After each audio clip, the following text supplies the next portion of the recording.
Hello, good afternoon or good evening to whoever is listening to this. My name is Banak. The reason that I'm here or recording this is to talk about what's happening in our country now, the COVID-19, how it's affecting all of us. Secondly, the reason why I'm speaking about it is because I also contracted the virus, so I had it. I work in the mental health. Mental health. That's how I came to learn about the fact that I got it. The first time I found out that I had contracted COVID-19, it was on March 17th. I didn't even know I had it actually. I worked that night. Then I came home the next day. I was feeling fatigued, tired, lethargic. But like most of us Sudanese, sometimes we underestimate these things. So we don't really focus, or we don't think that we need to go to a hospital for it. So I just assume, okay, it's gonna go away eventually. The next day came, it did not go away. I still had it. I still had the symptom. I was hot, extremely hot, high temperature. And then next 30 minutes later, I had chills.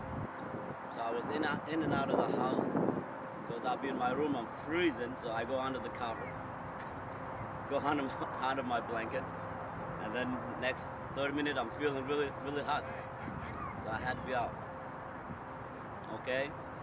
Those were the two signs that I noticed that I might actually had the COVID. And then I had the headaches the next day, the following day, which would have been on Friday. But like, I hate to go to the hospital, so I didn't think much of it. I just thought, okay, I'm having a fever, which can be associated with malaria, or just, you just having one of those, there's a fever. It's gonna go away. Just take some Tylenol and then you'll be all right. But it's the symptom persisted, so I kept having the same symptom, the headache, the chills, and the high fever. And then on the last day, the day that finally got me was on a Sunday night. I was feeling really, really tired and fatigued, as I mentioned it before. So I thought, okay, let me go take a nap and just sleep for a little bit. Maybe it's gonna wear off. But that didn't happen. I started sweating very, very much, like profusely. So I sweat, and then I got out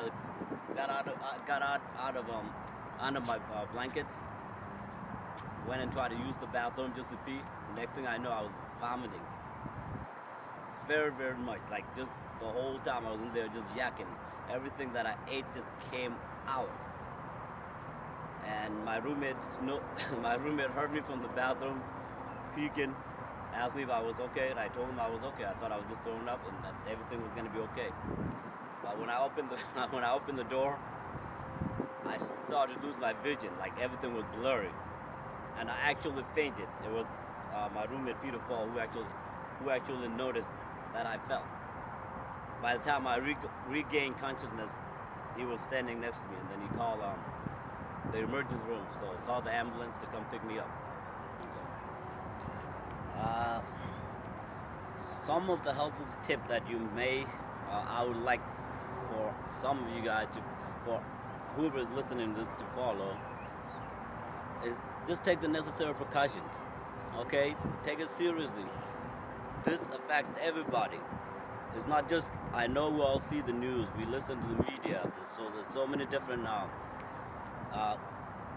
how to cope with this thing, a different way to deal with this thing out there. But the important thing is, you can handle this in your own, if you're in your own place, you're in your own house, you can deal with it however you want it. But when you go in the general population, you go outside, please be careful. Wear a mask. Wash your hands. Sanitize whenever you can. Okay, because it's not about you, it's about the whole country. You may not feel the same way about what's happening. You may not have someone that it affected, so you may have different point of view about it. But be mindful of other people. There are some people who are elderly, and that's the greater population that affects the most. So be mindful about those people.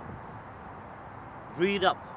Go online, find out what you can do to help out so we can go back to being normal. I know most of us don't like getting stuck in the house, but that's our reality now. That's the world that we live in. So please do your part and be careful. Thank you so much for listening to this.